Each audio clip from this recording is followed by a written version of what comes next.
Dime, Ariel, ¿sigues de vacaciones de las fiestas navideñas por el Caribe? ¿Qué te pasa, David? Yo estoy ahora mismo en Michigan, trabajando fuertemente. Ya pasó la temporada navideña, la temporada de Año Nuevo. Ahora estamos en puro trabajo y pues en la segunda temporada de Social Tech. Social Tech, un espacio dedicado a conectar tecnología y construcción trasladados a un enfoque social.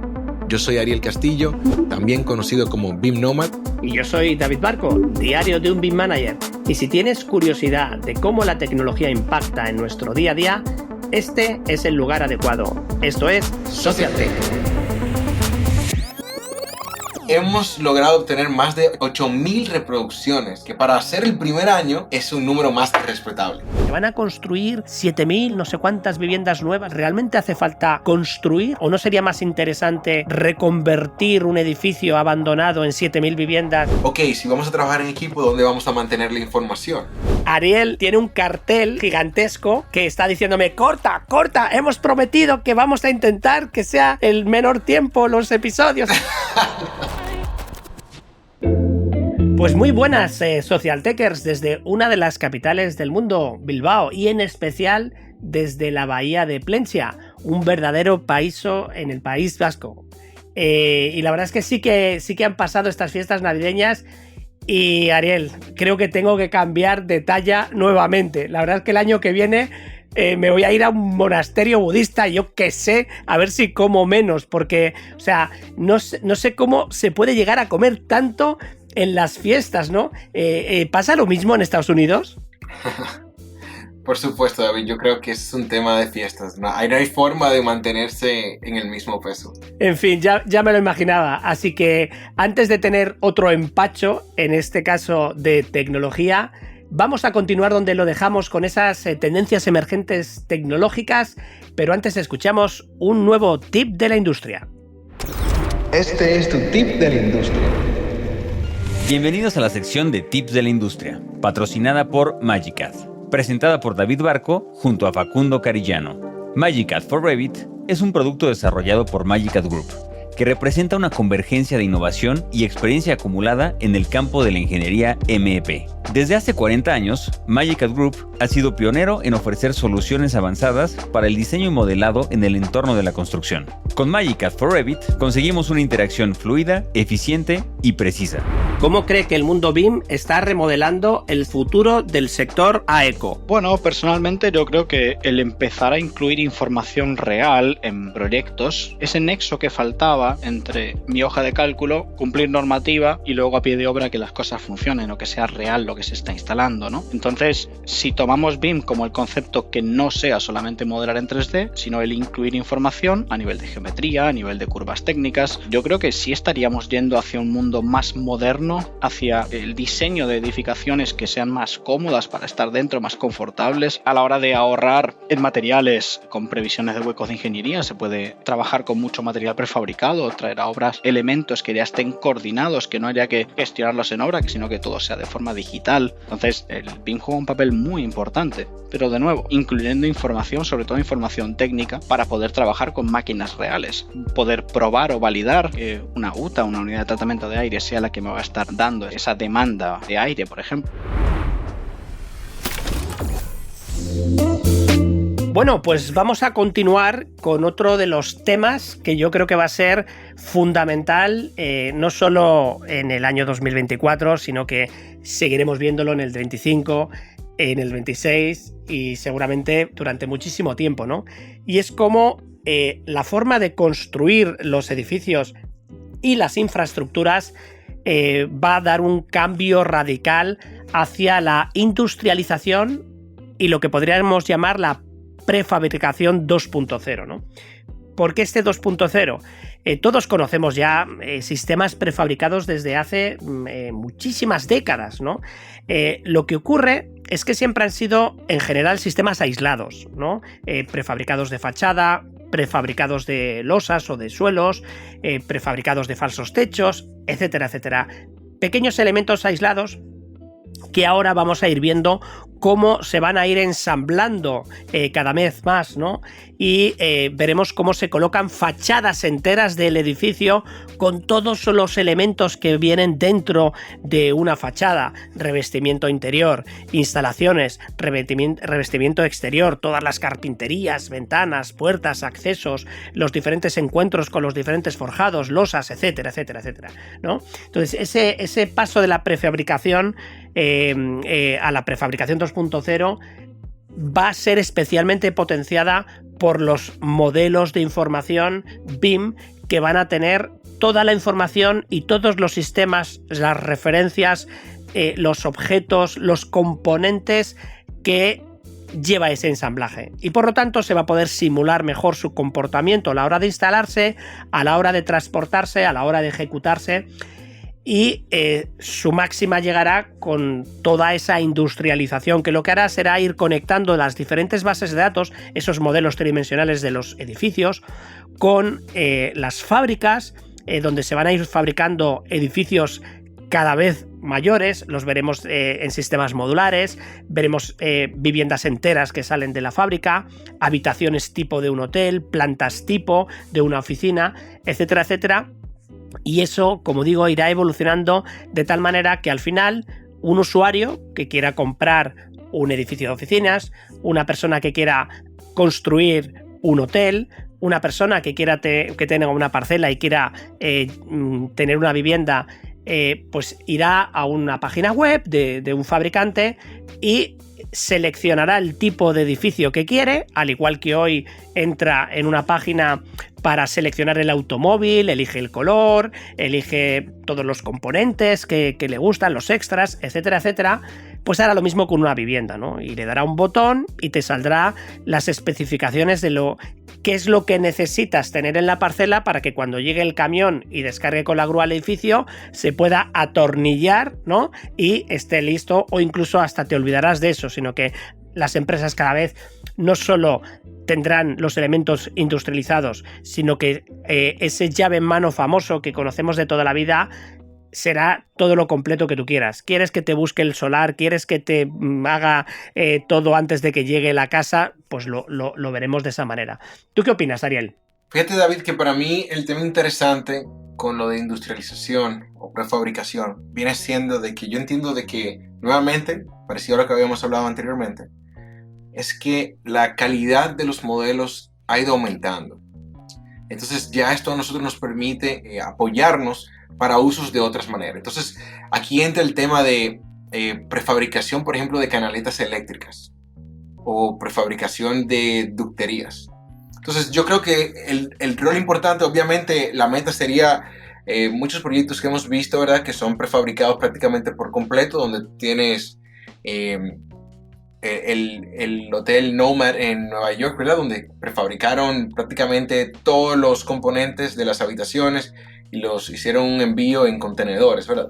Pero antes de yo llegar ahí, ¿verdad?, para aterrizarlo un poquito más al contexto, digamos, de Latinoamérica, no hay que pensar necesariamente en hacerlo todo, pero en poder prefabricar sistemas. El hecho de poder prefabricar ducterías, canaletas, entender un mejor ensamblado de lo que vendrían siendo las tuberías de drenaje, etcétera, creo que es súper importante, y creo que este año lo pudieran aprovechar, tomando en cuenta que la calidad del modelado ha aumentado bastante. Y eso lo que va a hacer es que la conexión de la información del modelo con las máquinas sea muchísimo más eficiente, se controlen más procesos, se pueda simular más comportamientos, y todo eso llevará a una automatización, ¿no? Recientemente veíamos en una feria una empresa de sistemas prefabricados de fachadas complejas y completas, que tenía todos los procesos absolutamente digitalizados, hasta tal punto que una vez que se definía el diseño de cómo era la fachada, se le daba un botón y entraba en una cadena de producción como si fuera un automóvil, y solo casi que actuaban robots. Por supuesto que había personas que iban controlando y verificando que todo eso se iba haciendo correctamente, ¿no? Pero no había nadie midiendo con una cinta métrica, sino que todo se estaba medido con láseres, con escáneres, etcétera, etcétera, ¿no? Con lo cual iremos viendo esa integración de tecnologías con la industrialización. Vamos a pasar a otro tema, ¿vale? ¿Cuál sería el segundo tema del que querías hablar hoy, Ariel? Bueno, yo diría que infraestructuras complejas.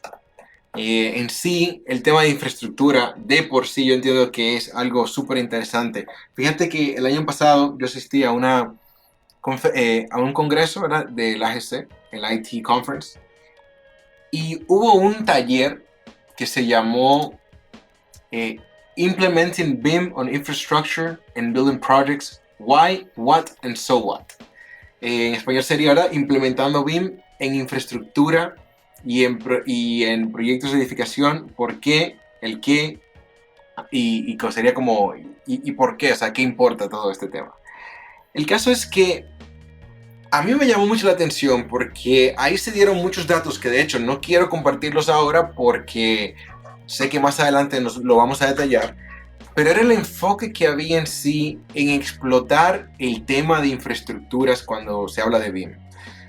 En Estados Unidos, interesantemente, ha habido un crecimiento más rápido de lo que viene siendo la implementación en proyectos horizontales que en proyectos verticales. Hay muchas razones del por qué. Pero el tema que ha sido interesante para mí es porque ha habido un crecimiento muy amplio, o sea, muy grande en cuanto a recursos económicos para poder desarrollar lo que viene siendo una renovación de la infraestructura, por lo menos en el caso de Estados Unidos. Entonces, se han dado cuenta de la importancia de denominar algunos elementos, cuáles son las categorías, las nomenclaturas, etc. Y todo esto ha tenido como un impacto directo en lo que viene siendo el estándar BIM de Estados Unidos. Y yo creo que eso es algo interesante porque también podemos verlo como en el caso, por ejemplo, de otras entidades, por ejemplo, en el caso, digamos, Building Smart, ha habido un énfasis en lo que viene siendo el tema de ferrocarriles, también ha habido, obviamente, un crecimiento en otras áreas, y eso va denotando de que ya esto no es solamente crecimiento vertical, ya no es solamente estructuras de edificaciones, sino que ya se han montado en esta ola este tipo de áreas que se sentían un poquito rezagados. ¿Qué te parece a ti, David? Bueno, yo creo que además se está dando el salto, bueno, ya se lleva produciendo bastante tiempo, pero creo que el énfasis es mayor, ¿no? El salto del mundo de la edificación y de las infraestructuras de transporte, que es normalmente donde lo estábamos viendo, ¿no? Puertos, carreteras, etcétera, a otro tipo de infraestructuras relacionadas con la energía. Lo vimos claramente con temas de agua, pero ahora lo estamos viendo ese salto a infraestructuras relacionadas con la energía, ¿no? Temas de presas, temas de subestaciones eléctricas y, por supuesto, centrales nucleares gestionadas con modelos BIM, ¿no?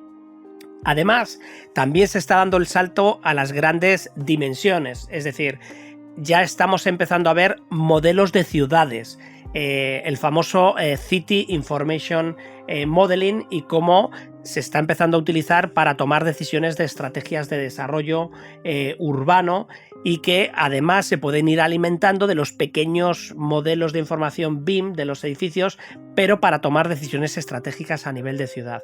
Y también lo estamos viendo porque empieza a haber congresos específicos de movilidad urbana, congresos del sector eléctrico, ¿no? Recientemente, a finales de 2023, hubo un segundo congreso del tema de BIM aplicado a la energía, y también estamos empezando a ver BIM aplicado al sector logístico, la gestión de grandes infraestructuras de diferentes necesidades que tienen los ciudadanos a la hora, es que no quiero dar nombres específicos, ¿no? Pero necesidades de entrega de paquetes a los ciudadanos, y que pues todo eso maneja unas infraestructuras realmente complejas, y también BIM se está utilizando en estos aspectos, con lo cual lo vemos en infraestructuras complejas y en sectores donde antes no estábamos viéndolo. Ariel. No, así es, David, y como les digo, a los amantes del tema de infraestructura, yo les prometo de que vamos a hablar un poquito más de ese tema en el transcurso del año. De verdad que es un tema que ha crecido bastante y me encantaría pues detonarle lo que aprendí en esa conferencia con el tema de infraestructura. Así que bueno, David, yo creo que es paso de que tú nos comentes el próximo tema. Bueno, pues para mí el próximo tema es mi tema preferido de los últimos meses, que es el camino de los datos. Estamos hablando de cada vez más nuestras bases de datos empiezan a parecerse a un Big Data como lo conoce la ciencia de los datos, ¿no? Estamos hablando ya de no miles de registros, sino millones de referencias que se empiezan a agrupar entre diferentes agentes, diferentes sistemas, diferentes tecnologías y que necesitamos integrarlas y gestionarlas, ¿no? También empezamos a ver grandes modelos de información en los que un modelo geométrico 3D visual ya no es lo principal, ¿no? Evidentemente, en el contexto del diseño y la construcción es fundamental, pero cuando empezamos a hablar de control de costes, de controles operacionales, el componente geométrico empieza a ser algo secundario. Siempre lo vamos a necesitar como contexto de discusión, pero ya el proceso que se produce del análisis de datos es diferente, ¿no? Y en este sentido, todos vamos a tener que aprender un nuevo lenguaje, ¿no? Ahora mismo, ya lo dijimos en el episodio anterior, ¿no? Con la inteligencia artificial empezamos a manejar, ¿no? Ahora parece que todos somos ingenieros de prompts, ¿no? Y que sabemos aquí interactuar con las máquinas y tal. Bueno, mentira, porque eso requiere un nivel de especialización realmente impresionante y es un tema de comunicación. Realmente todo el mundo tenemos capacidad de hablar con cualquier persona y que nos entienda bien. Entre Ariel y yo a veces tenemos discusiones y tenemos un montón de matices, ¿no? Pero si quien nos está escuchando es mi madre de 80 años, pues seguramente entienda la mitad de la mitad de la mitad o prácticamente nada, ¿no? Esto, por lo tanto, significa que el mismo discurso puede ser entendido y no entendido a la vez. Eso nos obliga a que calibremos la forma en cómo tratamos la información y eso, llevado a los modelos de información, nos obliga a tener que aprender nuevas técnicas de recopilación, de tratamiento, de procesado, de visualización de datos, de entrega de la información de diferentes maneras en función de quién lo necesita, ¿no?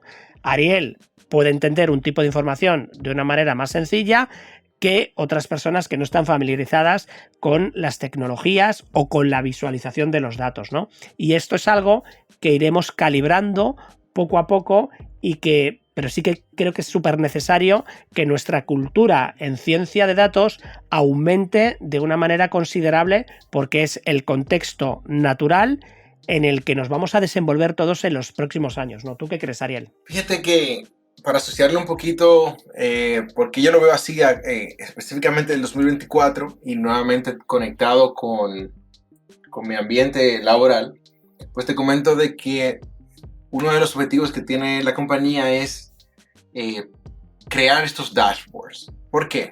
Estas plantillas, ¿verdad? Donde podemos consumir información, ya que es la manera más rápida y efectiva de nosotros poder entender el estado de un proyecto en particular. Entonces, eso lo conecto al tema del análisis de datos, porque para que una interfase de un dashboard sea efectiva, los datos tienen que ser de calidad. Entonces, para que los datos sean de calidad, obviamente ese input y ese manejo de información tiene que ser bueno. Entonces, hemos estado haciendo bastante esfuerzo, obviamente, en mejorando la calidad de los entregables, de cómo se procesa la información, de cómo se llenan los formularios, a modo de que cuando toda esta información pertenezca a un CDE, pues podamos fácilmente llevárnosla a lo que vendría siendo una plataforma como un Power BI o cualquier otra herramienta que nos permita, como un Tableau, mostrar el estado de esta información.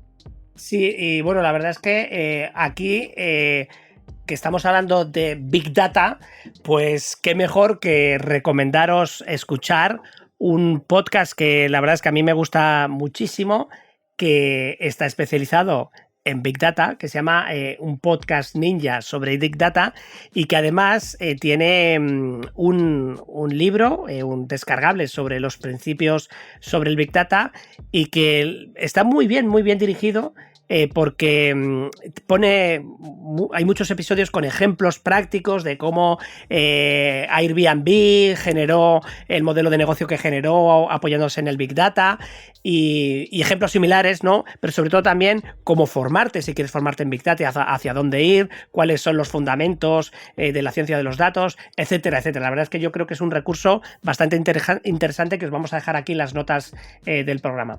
Y bueno, yo creo que vamos a ir terminando con el último tema. Ariel, ¿qué nos traes como último tema? Bueno, David, uno que siempre va a ser importante independientemente del año en el que estemos platicando, me parece que es el tema de educación.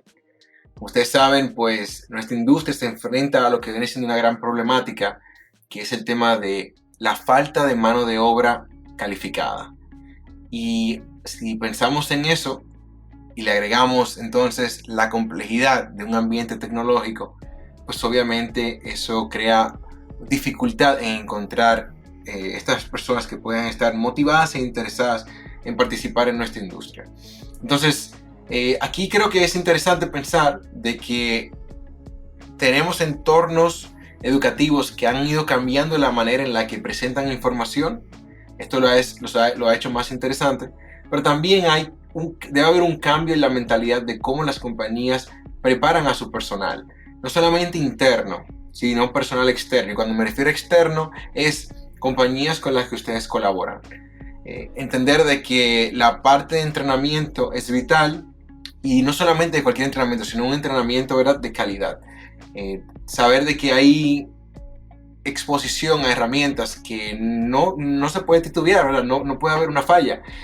Si en la compañía se está utilizando como entorno de datos común el ambiente de ASC, Ondalox, etcétera, Vircore, pues debe haber un segmento de entrenamientos a nivel interno de cómo utilizar la plataforma.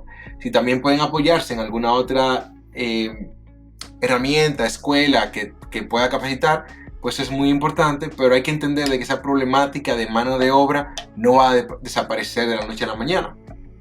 De hecho, nuestra industria se está viendo menos interesantes para las nuevas generaciones. Entonces, ¿cómo hacemos ese cambio? Y bueno, yo ahí les diría de que nosotros internamente lo que hemos hecho es crear unos planes de entrenamiento para el 2024, donde hemos hecho un listado de los diferentes temas que vamos a ir preparando. Se han grabado diferentes videos en los cuales van a estar disponibles tanto para el personal interno como para el personal externo, una vez ya hayan firmado contrato y estén trabajando directamente con nosotros.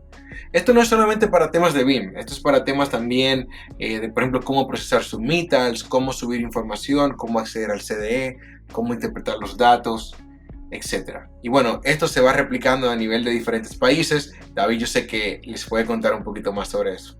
Bueno, aquí la verdad es que yo creo que estos ecosistemas de conocimiento colaborativo van a cambiar de una manera radical, ¿no? También lo citábamos en el episodio anterior con David Vivancos, que habla del fin de la era del conocimiento, como lo conocemos hasta ahora, ¿no? Parece mentira que hace 3 meses no estábamos utilizando ChatGPT para nada, y ahora cada día lo podemos estar utilizando una docena de veces para consultar. De hecho, hoy mismo preparando el guión del programa, yo me quedaba absolutamente sorprendido porque en vez de utilizar ChatGPT, yo he pasado del ecosistema de Google Chrome a Microsoft Edge, siguiendo el consejo de grandes amigos tecnológicos como David Arraiz, y de repente, o sea, estaba viendo como la búsqueda que yo estaba haciendo ya no solo es como en la búsqueda de Google que te iba adelantando palabras, sino que es que te iba adelantando hasta expresiones completas o links o tal. O sea, era como un dinamismo brutal en la forma de escribir las cosas, y el resultado era súper ágil, rico, todo muy fluido, ¿no? O sea, no había hecho ni un solo curso de nada de esto. Es decir, por intuición estabas haciendo cosas que al principio te despistas un poco, pero ese despiste te dura segundos, minutos. O sea, una barbaridad, ¿no? Y esto solo en una búsqueda de información en un navegador, ¿vale? Imaginaros cuando esto llegue a cuando tú estás trabajando con Word, cuando estás trabajando con Excel, cuando estás trabajando con cualquier tipo de herramienta y vayas consultando cosas y en tiempo real te lo va solucionando sin necesidad de estar perdiendo tiempo en buscadores, en no sé qué, tal, etcétera, etcétera. Bueno, es una nueva forma no solo de trabajar, sino también de resolver problemáticas, ¿no? De esto os hablaremos más adelante, porque estamos trabajando en un proyecto que vamos a iniciar en el 2024 de chatbot con nuestro queridísimo amigo Leo Salce de Avanlib, y os dejaremos una reseña de un vídeo magnífico que presentó este chatbot que se llama Andiamo, que trabaja sobre entornos BIM. El ejemplo en concreto era sobre Revit y que lo presentó Leo Salce en el Berrelam Bastec Summit 2023, ¿no? Y un pequeño aspecto relacionado con todo esto, ¿no? Ya empiezan a aparecer las primeras demandas. Esta semana pasada salió una demanda del New York Times a ChatGPT porque las respuestas que estaba dando estaban basadas en todo el conocimiento de artículos generados por el New York Times durante décadas, ¿vale? Y en ninguna referencia de las contestaciones se citaba al New York Times, ¿no? Por lo tanto, decía, oye, tú te has alimentado de mis conocimientos, estás dando respuestas que objetivamente se pueden demostrar que nacen de mis artículos y no me citas bajo ningún concepto, ¿vale? Pues aquí os vamos a dejar otra reseña que es un experto en inteligencia artificial, en ciberseguridad, en datos, que es Jorge Roel, que tiene un blog que se llama Términos y Condiciones y que tiene unos posts en LinkedIn absolutamente obligatorios de leer, que nos van a ayudar en esta evolución de los ecosistemas de conocimiento que estamos viendo, ¿no? Así que, bueno, Ariel, no sé si quieres comentar algo más de este tema, porque en este segundo episodio de la temporada sí que nos hemos prometido terminar en un tiempo razonable. Así que, ¿qué nos quieres comentar antes de pasar con el dato curioso? Pues básicamente que nos gustaría escuchar las tendencias que ellos también están observando, ¿verdad? Nuestros escuchas, y mantener las redes activas y compartirnos para así nosotros poder más adelante pues poner alguna nota de voz o algún mensaje que nos compartan y ver qué tan acertados estamos con su forma de pensar. Yo creo que sí, que todo lo que hemos descrito lo veremos en el 2024 o en el 2030, no lo sabemos, ¿no? Pero que seguro a lo largo de esta segunda temporada avanzaremos en muchas de estas temáticas. Y nada más, vamos a pasar ya al dato curioso. Dato curioso. Bueno, ya estamos en el 2024, pero antes de abandonar por completo el 2023, yo quería traerles un evento que fue súper interesante, finalizando el año, un evento digital creado por ENR, es una entidad Engineering News Records, muy famosa a nivel mundial. En Estados Unidos se le conoce básicamente como la Biblia de la industria de la ingeniería y la construcción.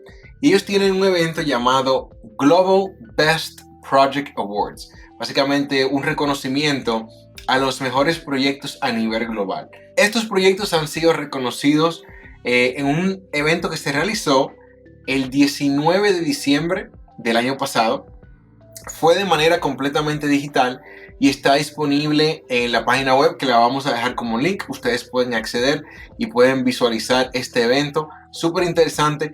A mí lo que me llama mucho la atención es que ENR es muy reconocido obviamente por estas publicaciones que hace a nivel de Estados Unidos, pero se han tomado el tiempo de reconocer estos proyectos internacionales. Entonces es interesante ver cuáles serían los cuáles serían los proyectos y por qué fueron destacados, para entonces entender los retos a los que se enfrentaron, las tecnologías que utilizaron y cómo el proyecto pudo crecer y desarrollarse en comparación con los demás proyectos que hay.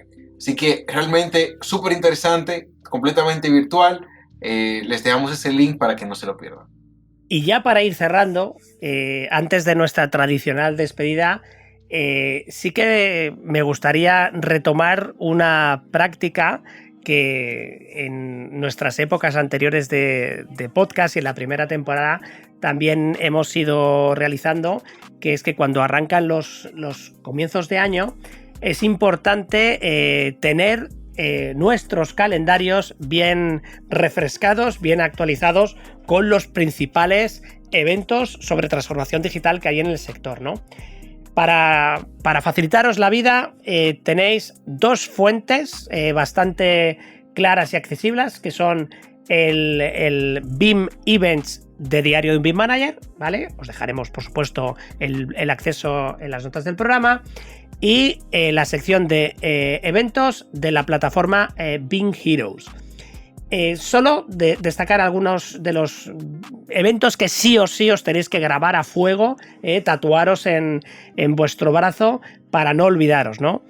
Como puede ser el Rebuild en Madrid, el Congreso Internacional Guanajuato, el EUBIM y el Building Smart Summit en Valencia. Y por supuesto las ediciones de BIM Coordinator Summit, que en este 2024 se multiplica por 3 y va a tener una edición de Oriente Medio, denominada MEA, y otra edición denominada BIM Coordinator Summit Spanish Edition, que todavía está pendiente de decidir si será en abril o en mayo, pero que será en esas fechas y que se sumará al tradicional BIM Coordinator Summit en septiembre en Dublín. Y por supuesto, a esta fecha no podéis faltar ninguno, la segunda edición del Berlán Basque Tech Summit, que se celebrará en San Sebastián, en el País Vasco, hacia finales de octubre, previsiblemente en torno al 26 de octubre, y que tendremos esta segunda edición, que será accesible vía online. Eso ya os lo anunciamos. Además de presencial, tendrá un invitado especial que a lo mejor tú conoces, Ariel.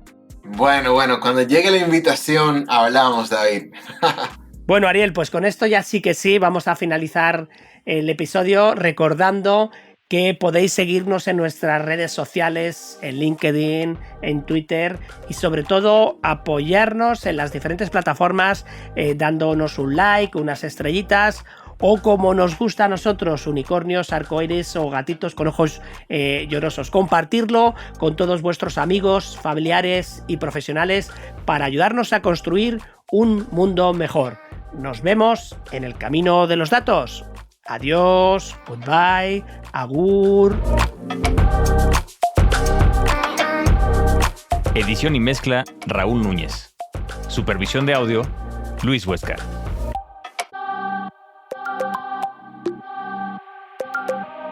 Podcast editado y producido por Drillu. Visítanos en drillu.world.